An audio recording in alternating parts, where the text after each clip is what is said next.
कुणाल और रिद्धिमा उस हवेली में बड़े आराम से रहने लगे।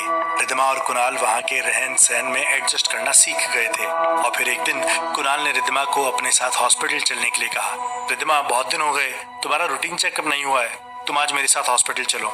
रिद्धिमा ने कुणाल को जवाब दिया, ठीक है कुणाल, मैं बस जल्दी से तैयार हो जाती हूँ, फिर तुम्हारे साथ चलती हूँ। कुछ देर के बाद कुणाल और रिद्धिमा दोनों ही हॉस्पिटल के लिए निकल गए। हॉस्पिटल पहुंचने के बाद कुणाल ने रिद्धिमा को डॉक्टर से मिलवाया। रिद्धिमा, ये लेडी डॉक्टर है, ये तुम्हारा चेकअप कर देंगी और मैं अपने केबिन में हूँ, चेकअप करवा के तुम सीधे मेरे पास आ जाना, ठीक है? इतना कहकर कुणाल अपने केबिन में चला गया और रिद्धिमा डॉक्टर से चेकअप करवाने में बिजी हो गई। रिद्धिमा ने डॉक्टर से पूछा, सब कुछ ठीक तो है ना डॉक्टर? मेरा मतलब आपने सोनोग्राफी में देखा होगा। लेडी डॉक्टर ने मुस्कुराते हुए रिद्धिमा को जवाब दिया, डोंट वरी, डरने की कोई बात नहीं है, बेबी बिल्कुल ठीक है, कोई कॉम्प्लिकेशन नहीं है। डॉक्टर की बात सुनकर रिद्धिमा खुश हो गई थी। ठीक उसी वक्त उस लेडी डॉक्टर ने रिद्धिमा से कुछ ऐसा पूछा जिसे सुनने के बाद रिद्धिमा थोड़ा हैरान और थोड़ी परेशान हो उठी। देखो, वैसे तो मैं जानती हूँ तुम डॉक्टर कुणाल की वाइफ हो, काफी एजुकेटेड हो और तुम इन सब बातों में विश्वास नहीं रखती होंगी, लेकिन फिर भी क्या तुम्हें भी बेटा चाहिए? रिद्धिमा डॉक्टर का ये सवाल सुनकर कुछ समझ नहीं पाई और इसलिए उसने डॉक्टर से पूछा, सॉरी मैं समझी नहीं, बेटा चाहिए का क्या मतलब है? बच्चा तो जो हो वही होगा ना, और आपने मुझसे क्यों पूछा? रिद्धिमा का सवाल सुनकर डॉक्टर मुस्कुराने लगी और अपने गले में लगा हुआ स्टेथोस्कोप साइड में रखा और फिर रिद्धिमा को समझाने के अंदाज में कहा, क्या है ना रिद्धिमा, जब से इस गांव में जॉब लगी है तब से जो हॉस्पिटल में आता है वह बस एक ही बात करता है, मैडम पेट में लड़की हो तो गिरा देना। रिद्धिमा ने हैरान होकर पूछा, लेकिन ये तो इलीगल है ना? लेकिन जो कुछ भी डॉक्टर ने रिद्धिमा को बताया उसे सुनने के बाद रिद्धिमा को विश्वास नहीं हुआ। डॉक्टर ने रिद्धिमा को बताया कि उस गांव के ज्यादातर लोग बेटियों को जन्म देने के पक्ष में ही नहीं थे। उस गांव के सब लोग यही चाहते थे कि उनके घर में सिर्फ बेटा ही जन्म ले। रिद्धिमा को ये बात सुनकर काफी दुख हुआ। लेकिन डॉक्टर, ये तो बहुत गलत बात है ना? क्या सच में लोग आपसे लड़की और लड़के के बारे में पता करने के लिए आते हैं? डॉक्टर ने मुस्कुराते हुए जवाब दिया, बिल्कुल आते हैं, ये जानते हुए भी कि गवर्नमेंट इस काम के लिए सजा देती है, फिर भी। रिद्धिमा ने डॉक्टर से फिर पूछा, तो मतलब गवर्नमेंट के डर की वजह से ऐसा कोई गलत काम तो यहाँ पर नहीं होता ना? रिद्धिमा को सवाल के बदले डॉक्टर का जो जवाब मिला उसे सुनकर उसके पैरों तले जमीन खिसक गई। रिद्धिमा ने कभी सोचा भी नहीं था कि यहाँ इस छोटे से गांव में ऐसी भी कोई बात होगी जिसे जानने के बाद उसके होश उड़ जाएंगे। डॉक्टर ने उसे बताया, जानती हो रिद्धिमा, 2 साल हो गए मुझे हॉस्पिटल में आए, मैंने कभी किसी प्रेग्नेंट लेडी की सोनोग्राफी करके उसे यह नहीं बताया कि उसके पेट में पल रहा बच्चा लड़का है या लड़की। लेकिन फिर भी पिछले 2 साल में इस हॉस्पिटल के अंदर किसी भी औरत के पेट से बेटी पैदा नहीं हुई है। रिद्धिमा ने हैरान होकर पूछा, ऐसा कैसे हो सकता है? मतलब ये कोइंसिडेंस तो बिल्कुल नहीं हो सकता है। डॉक्टर भी इस बारे में कुछ नहीं जानती थी। बस ये बात जितनी रिद्धिमा को हैरान करने वाली थी उतना ही डॉक्टर को भी। आप सही कह रही हैं रिद्धिमा, इस बारे में मैं कुछ नहीं जानती, लेकिन जितनी भी डिलीवरीज यहाँ पर हुई है उन सबको लड़का ही होता है। ऐसा क्यों होता है इसका जवाब तो मेरे पास नहीं है। वेल, तुम इन सब बारे में ज्यादा कुछ मत सोचो, डॉक्टर कुणाल तुम्हारा इंतजार कर रहे होंगे, ये रही तुम्हारी दवाइयाँ। रिद्धिमा लेडी डॉक्टर के केबिन से निकलकर कुणाल के केबिन की तरफ जाने लगी। रिद्धिमा कुणाल से इस बारे में बात करना चाहती थी। वह कुणाल से कहना चाहती थी कि अगर उस हॉस्पिटल में ऐसा कुछ गलत हो रहा है तो कुणाल को इस बारे में पता करना चाहिए। कुणाल के केबिन की तरफ बढ़ते हुए अचानक से रिद्धिमा के कदम रुक गए। लेडी डॉक्टर और कुणाल के केबिन के बीच एक छोटा सा कमरा था जिसके बाहर डॉक्टर विजय के नाम की प्लेट लगी हुई थी। ये वही जूनियर डॉक्टर था जिससे रिद्धिमा की मुलाकात गांव आने के बाद सबसे पहले हुई थी। दरवाजा थोड़ा सा खुला हुआ था।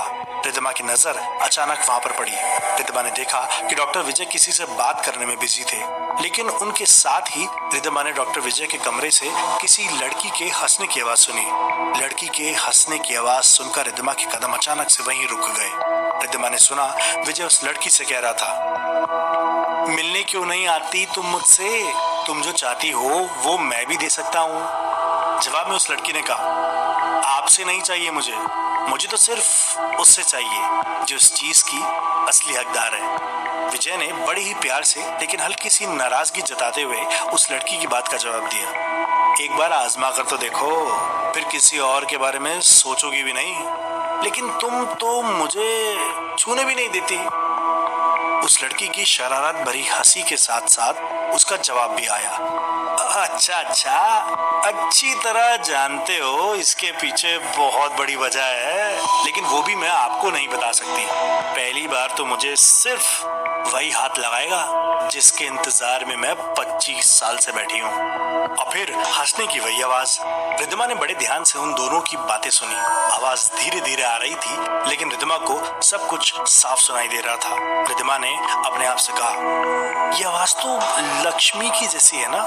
नहीं नहीं नहीं नहीं, वो यहाँ नहीं आ सकती। उसे इस तरह घर के बाहर आकर किसी आदमी से मिलने की परमिशन तो बिल्कुल भी नहीं है। भैरव सिंह जी ने बताया था मुझे ना, लेकिन आवाज तो बिल्कुल उसकी जैसी लग रही है। रिद्धिमा ने डॉक्टर विजय के कमरे के उस दरवाजे से अंदर झांकने की कोशिश की, लेकिन वहां से रिद्धिमा को सिर्फ डॉक्टर विजय ही नजर आए, वो लड़की नहीं। परेशान रिद्धिमा डॉक्टर कुणाल के पास पहुंची। उसके चेहरे पर परेशानी देखकर डॉक्टर कुणाल ने घबराते हुए पूछा, क्या हुआ रिद्धिमा, सब ठीक है ना? तुम्हारी तबीयत? रिद्धिमा ने डॉक्टर कुणाल की बात का जवाब दिया, मेरी तबीयत बिल्कुल ठीक है कुणाल, मुझे लगा वहाँ डॉक्टर विजय के पास कोई लड़की है, शायद लक्ष्मी। रिद्धिमा की बात सुनकर कुणाल हंसने लगा और उसने रिद्धिमा को समझाया कि वे लक्ष्मी के बारे में कुछ ज्यादा ही सोचने लगी है। उसे उसके बारे में इतनी सारी बातें नहीं करनी चाहिए। छोड़ो ना रिद्धिमा, क्या हर वक्त लक्ष्मी के बारे में बात करती रहती हो? चलो तुम्हें मैं घर छोड़ देता हूँ। कुणाल रिद्धिमा को हवेली पर छोड़कर वापस हॉस्पिटल चला गया। उस दिन कुणाल के पास काफी सारे पेशेंट्स थे और कुणाल ने रिद्धिमा से कहा था कि शायद उसे हॉस्पिटल से वापस आने में कुछ देर हो जाएगी। हवेली पहुंचने के बाद रिद्धिमा अपने घर के कामों में बिजी हो गई थी। तभी उसकी नजर अचानक से उस खिड़की की तरफ पड़ी जो उसके कमरे में थी और हवेली के आंगन की तरफ खुलती थी। रिद्धिमा ने देखा कि वह खिड़की खुली हुई थी। ओहो, मैं भी ना जल्दबाजी में खिड़की खुली छोड़ गई। रिद्धिमा ने जल्दी से आगे बढ़कर उस खिड़की को बंद कर दिया। उसने देखा कि खिड़की के ठीक सामने कुछ दूर पर लक्ष्मी खड़ी हुई थी। वहां से वह रिद्धिमा को देख रही थी। लक्ष्मी के देखने का ढंग कुछ अजीब सा था। एक पल के लिए इस तरह लक्ष्मी को देखकर रिद्धिमा डर गई। रिद्धिमा ने आवाज देकर लक्ष्मी को अपने पास बुलाया, यहाँ आओ। और दोपहर के वक्त यहाँ खड़े होकर क्या कर रही हो तुम? कुछ काम था क्या मुझसे? लक्ष्मी दौड़कर रिद्धिमा के पास आ गई और खिड़की के बाहर से ही उसने जवाब दिया, आपको पता है वो आज फिर आने वाली है। रिद्धिमा ने पूछा, कौन? किसकी बात कर रही हो? लक्ष्मी ने कुछ अजीब से ढंग में रिद्धिमा की बात का जवाब दिया, अरे वही जो जीते जीते लाखों को खा जाती है, उस डॉक्टर को खा गई थी। मैंने खुद देखा था, अपनी आंखों से देखा था। इससे पहले कि रिद्धिमा लक्ष्मी से कुछ और पूछती, उसे भैरव सिंह जी के जोर से चिल्लाने की आवाज सुनी, अरे सारी खिड़कियां दरवाजे बंद कर लेना, आज बड़े जोर का तूफान आने वाला है गांव में। वो देखो कितने जोर का काला बादल आ गया है गांव की तरफ। भैरव सिंह जी की आवाज सुनकर रिद्धिमा अपने कमरे के बाहर निकल आई।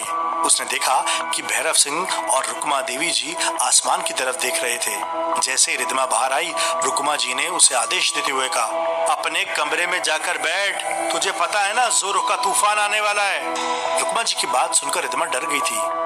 उसने रुक्मा जी को बताया कि हॉस्पिटल में काम ज्यादा होने की वजह से कुणाल देर से घर लौट कर आने वाला था।